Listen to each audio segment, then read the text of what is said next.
Welcome back to episode number 6 of the Beginner to Master Speedrun. I have been getting comments asking why is this called a speedrun, and I was just inspired by Daniel Naroditsky. So if he can call it that, I hope I can too. I'm really just trying to show the process of going from beginner to master and hopefully provide a lot of lessons along the way. So with all that in mind, I'm coming into today rated 663. I think I've played about 18 games so far. So let's hop into another one. I'm keeping my baby Rosen profile picture, at least for a little bit longer. And we'll start with e4, playing Nagi Egoist, 777.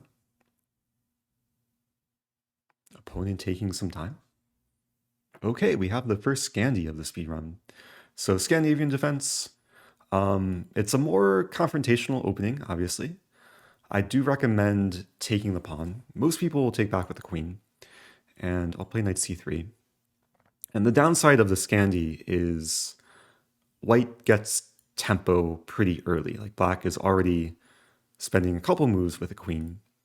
Now queen d6 is actually one of the more topical lines at higher levels. But the main strategy for white here is just to develop at a reasonable pace. I can start with knight to f3. I can start with d4. I think most likely I'll play both of these moves. So I think I'll start with d4, just opening up the bishop. And yeah, now knight to f3 I think is very fine. Wow, e5. So opponent playing very quickly, very aggressively. Now there are two attackers against e5, but there's also two defenders. And there's a few options to consider here. I can take the pawn, which will likely lead to a lot of trades. I could push. I can also leave the tension and play a move like bishop to b5. So I guess it's a question, like, I should probably consider this first because it's the most forcing. And first imagine queen takes d1, knight takes d1, or king takes d1, and then I'll just be up a pawn, so I think that would be fine. If I take and the knight takes back, then I'm probably not winning anything there. Like, I could take again, the queen would take, but I am developing with bishop e2. I'll get ready to castle. It's still kind of like that. And I think that's a bit simpler than playing bishop b5, which maybe gives black some other options, allows takes or bishop to d7. And d5, knight e7. Yeah, I think I'll go for takes. I think this is just most straightforward. And I'll take again, because black is spending a lot of time moving the queen. And in that time, I'm just following opening principles, getting the minor pieces developed. And it would be really nice to castle and put a rook on e1, especially with the open e-file. And we should keep in mind that black can't legally castle queenside, at least next move, as long as I'm controlling d8. So yeah, I think I'm happy to castle.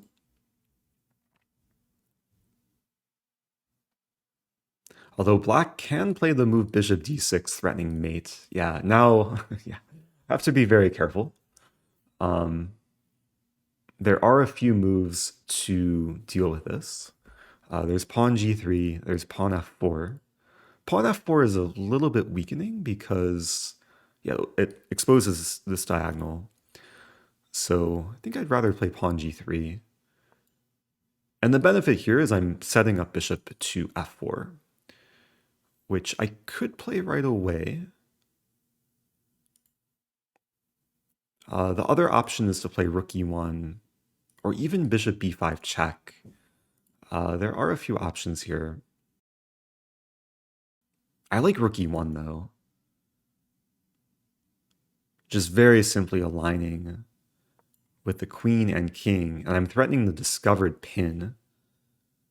In this case, a discovered check to win the queen.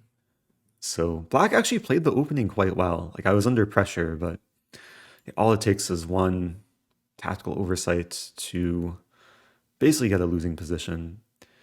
And now it's time to show no mercy. I'm going to take on h6. And the goal now is just to simplify further. I could move my bishop. I think I'd rather counterattack. I'm going to play the move queen h5, hitting both bishops and the pawn and preparing to get the rook in. So life is very good. I was impressed with my opponent's opening, especially for the rating. Like, played very aggressively. I think against a normal player rated 600, maybe white would have collapsed a bit more quickly. Okay, so do I want to move my bishop? I'm going to play one more kind of sneaky move, rook e1. Because not only is the bishop pinned, the pawn was pinned too. Opponent gets out of the pin. So now it's time to save the bishop. Play bishop d3. And yeah, it's still a matter of converting the endgame.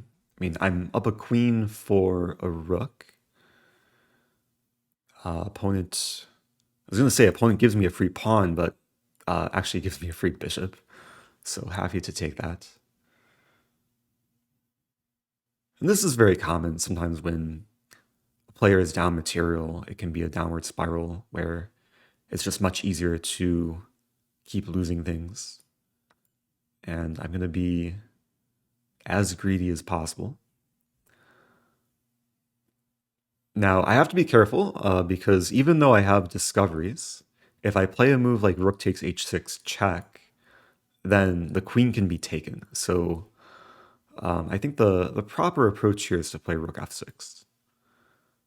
Sheltering my queen, unleashing the check, and now it's checkmate. Okay, so interesting game to start the episode. Yeah, Scandi opening, maybe I misplayed it a little bit. I was trying to follow like basic principles and not overcomplicate things. But yeah, perhaps in this position, d5 or even bishop b5 could have been a bit more attractive.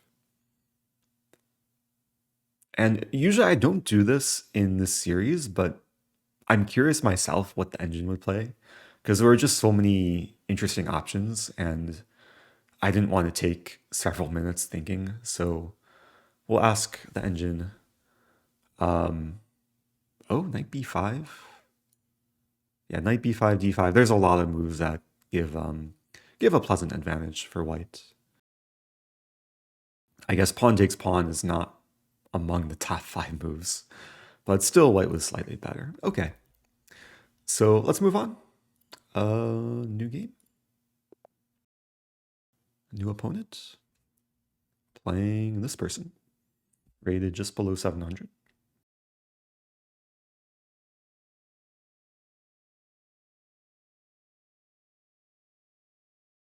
Opponent taking their sweet, sweet time. It is a kind of complex position here. There's a lot of legal moves for white, but we do see e4. So I'm happy this game is not lasting 0 moves. Oh, and we see queen h5. Yeah, this is a very common opening at the beginner level because a lot of players will blunder with g6, allowing queen takes pawn with a fork. So against this, the most simple approach is just to defend the pawn. And now I think we're guaranteed to see bishop c4. Yeah, and again, at the beginner level, it is very possible that black players will blunder checkmate here. Actually, my very first chess tournament, I lost a game exactly like this in 4 moves. I think I got to this position and played knight f6, and it was a painful experience. So the simple approach here is just to play g6. Acknowledge that white wanted to take. We block the queen and attack the queen. And I think we're going to see queen f3, so white's still trying to win instantly. And yeah, the best move here is knight f6. And not only does this defend against checkmate, but it's just following opening principles. And sometimes when your opponent attacks you early in the game, you want to both defend but also do your best to keep developing, control the center. And yeah, now, okay, bishop g5 might be coming.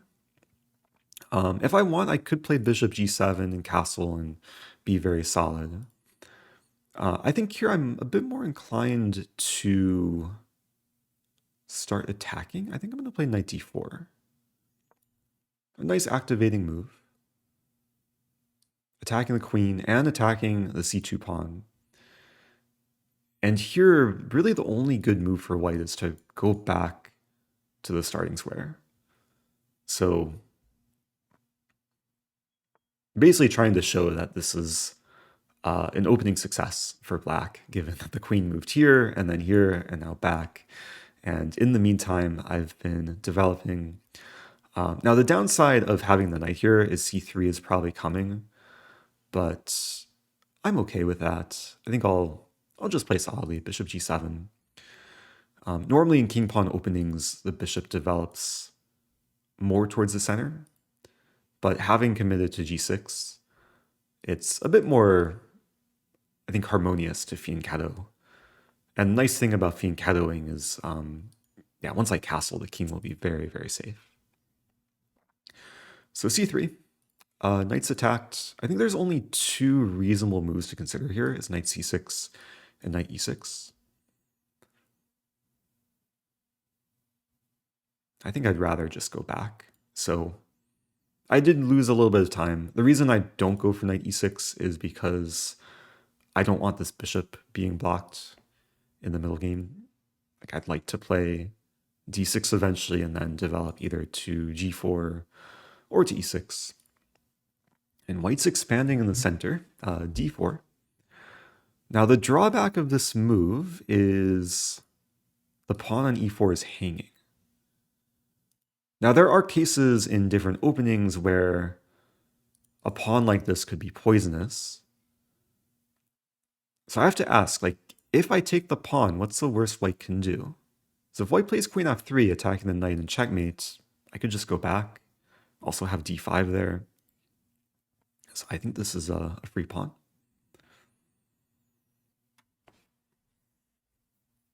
I think it's so common at this this rating level is if you're patient enough, eventually the opponents will give you free things to take. Like, you just have to make sure you're spotting the free material. Make sure that you're not falling for any traps. Always have to have a sense of danger too. So yeah, either knight to f6 or d5. I like d5 here. It's very multi-purpose. Defends, attacks, obstructs the bishop, so I'm not getting mated. It is impressive. I think there's been 3 positions this game. White's friend checkmate in 1. But every time I have to defend. Bishop saves itself. And the knight's pinned. I mean, the simple move would be to castle. But this pawn is attacked by my pawn, but also there's a battery with a bishop. So yeah, I'm delaying castling because white can't really exploit the king here, and it's another free pawn.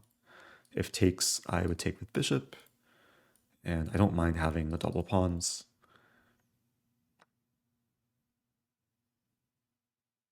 And yeah, time to win another pawn. Always have to be careful when you put a piece on a square that's not defended in the opponent's territory. But in this case, yeah, the bishop is now going to be a very nice weapon for me because it looks like I can take on f2. The knight supports it. I really thought the bishop was going to be playing a defensive role on g7, but now it's one of the main attackers. We see king f1. And yeah, castling, I think a lot of players would just castle, like get the king safe. But I think my king is okay in the center. Like white can't really exploit it. And I would rather accelerate the play against white's king. And I really like this move, bishop a6. Like developing my final minor piece and pinning the knight on e2. And I think going forward, like the plan will be queen e7, eventually castle, maybe put a rook on e8 and create the battery on the e-file. If there's any new players watching, a battery in chess is when you have two pieces aligned that move in the same direction. That can be a very powerful mechanism in attacking, pressuring weak points. So I think the most common batteries are like queen and bishop aligned, or queen and rook, or two rooks aligned.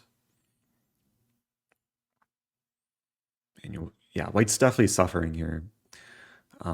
Underdeveloped, has lost casting rights, is down 2 pawns. But the game will go on. Maybe.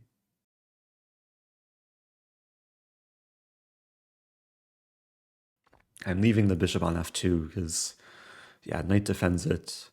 Although this is a very wise move because now, like, I don't want to retreat my knight and then just lose a bishop. And if I move my bishop back, then white can take, and then win back the pawn. And actually, if I take here, then the queen can take, hitting my rook. So what do I do?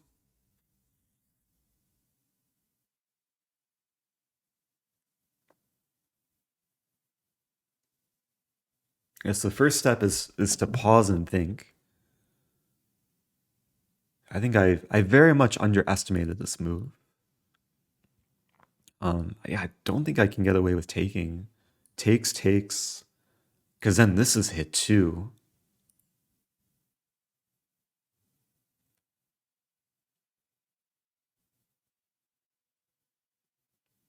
I'm in a little bit of a pickle. Do I take on e2? Generally, it's not great to take the pinned piece. But take on e2, that doesn't really solve anything. Like queen takes e2, and then I'm pinned.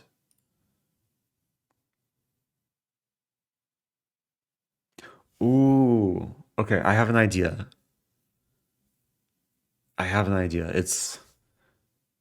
It's kind of high level, but it's actually very nice. I'm simply going to castle, getting the king safe, allowing white to take, and then take, and then take. And I do temporarily go down a piece, but there is a move after queen takes f2, which allows me to win back the piece, I believe.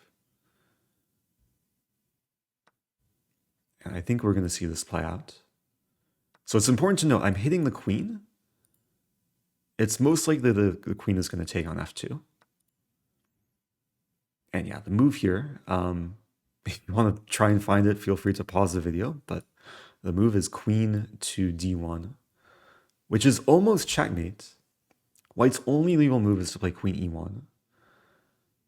And then I can take on e2. And the queen can't take back because it's pinned. The king can't take, my queen defends. So that was a very fancy way of kind of getting out of trouble. But it's still a question. After king f2, I think I have to trade queens. Like e3 doesn't do much. Queen d4, I lose the bishop. So I'll trade queens, and we're going into the endgame. Very few games in this speedrun so far have reached the endgame. And this is actually not the easiest endgame to win because there's obstacle bishops. I have double pawns, double isolated pawns on the half-open file. However, I have a nice construction here. Connect 4, connect 5 if you include the bishop. And generally in these positions, you want to recognize your pawn majority. In this case, it's 4 on 2.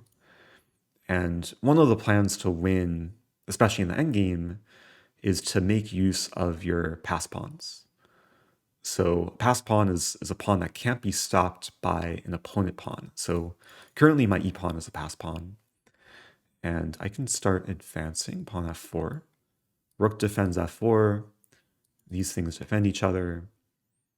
So the king is actually a bit of a target here. I think it's very likely e3 will be coming.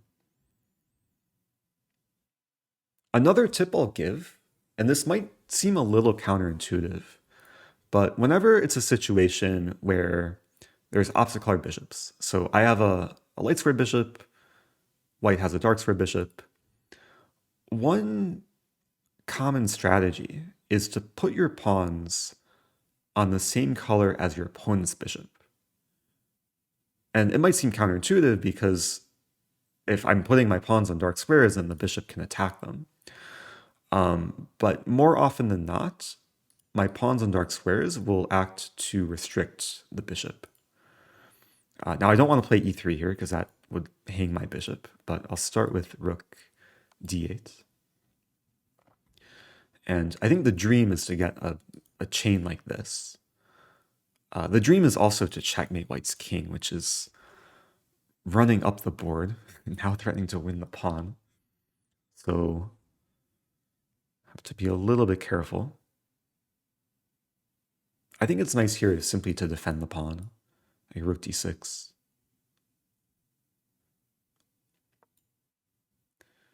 I'm trying to play in a style where basically everything's defended.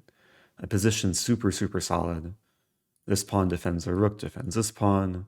This is a nice construction. My f4 pawn is defended. And like already here, I can think about checkmating the king. And like the thought process should be, where can the king move first of all? And there's only one legal move the king has. So it's a question, how do I take away the square? And naturally, the idea of a5 should come up. And after a5, I'm controlling all the squares around the king. But I'm not attacking the king until now. And that's a pretty checkmate to end the game. That was a very interesting fight. I think my opponent was definitely playing very fine. Like to find this move knight c3 and really put the pressure on me. And I think I was very fortunate to find this idea of castling and the eventual queen d1. But yeah, I didn't really see another like decent option there. So hopefully there's a lot of lessons to take away from this game, especially early on, because if you're new to chess, you should really, really know about this Scholar's Mate opening. It's something that's played very often, I think, at the sub, especially the sub 700 level. So let's move on and play another game. I know there's been comments in the previous episode that people want longer episodes of the speedrun. So we'll have at least one more. Wow, the same opening. Okay, so we have Deja Vu, g6, not getting mated. And now knight to f6. I might play a bit differently. Like after d3, I'm not sure if I want to repeat knight d4. Although here knight d4, I think is even more attractive because white can immediately play c3, or at least later on.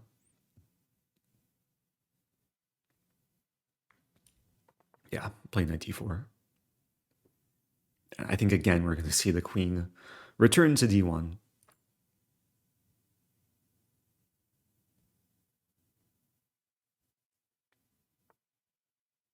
Ooh, queen d3. Okay. And this is a move that was not available previously because a pawn had committed there.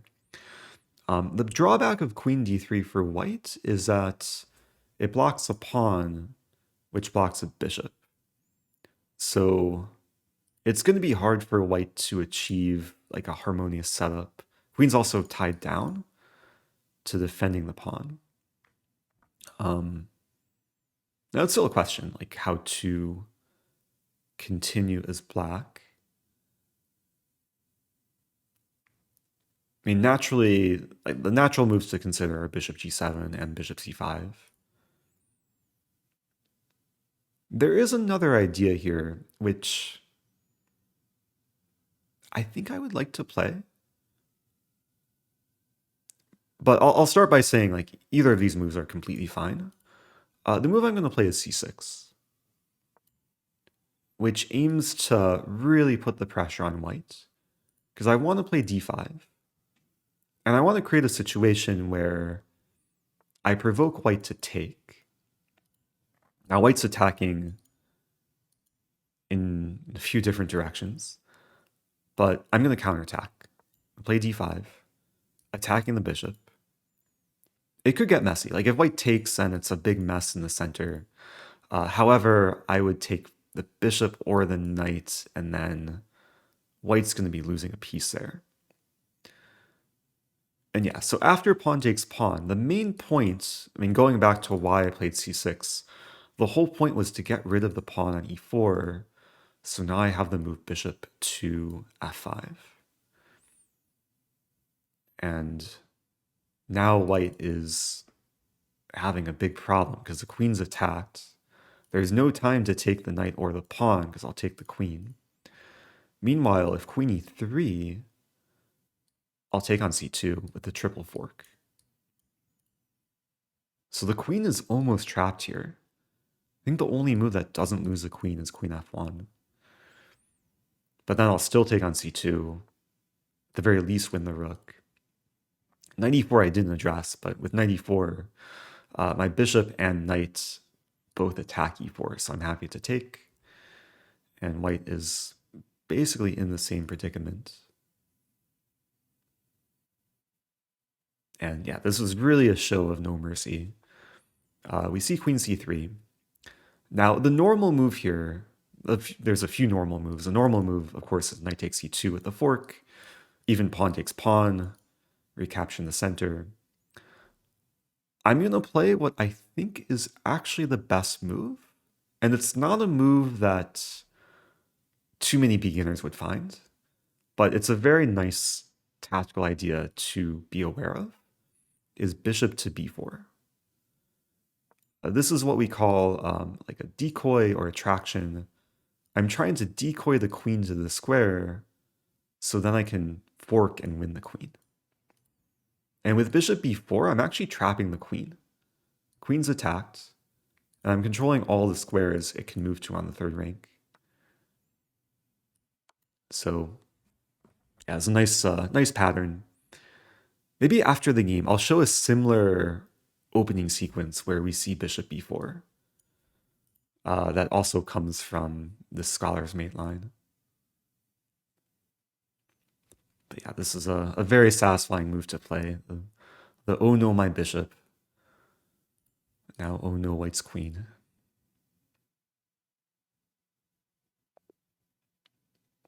And my opponent's profile picture kind of summarized the situation they were in. Now, I do want to note that with every game in this speedrun, my opponents do get their rating refunded. So hopefully it's just lessons for them to learn. And yeah, going back in this game, we see another example of how to punish this scholar's mate opening. At a certain level, this can work some portion of the time, but especially for those looking to increase their ratings and maybe surpass 1,000 or 1,500, it's not an opening you should play too often to expect to win in 4 moves. Now, what I want to show is a potential variation where after knight f6, white has a move queen to b3. And the next few moves I think are very instructive. Maybe I've shown this in a previous video at some point. The idea here for white is it's creating a battery. White wants to take on f7. And the simple move to play here for black would be queen e7, just defending. But there's actually a really nice option that doesn't defend the pawn, but rather counterattacks. And the best move here is knight d4. And the point is after bishop takes f7, we play king e7, and it's white who's in a big pickle because the queen's attacked and tied down to defending the bishop. And if we look, there's not too many ways for white to save both the queen and the bishop. The only move to try and survive or hold on is queen c4. But then black has a really nice move. If you want to try and pause the video and find the way to forcibly win the bishop, feel free to do so. But the move is pawn to b5.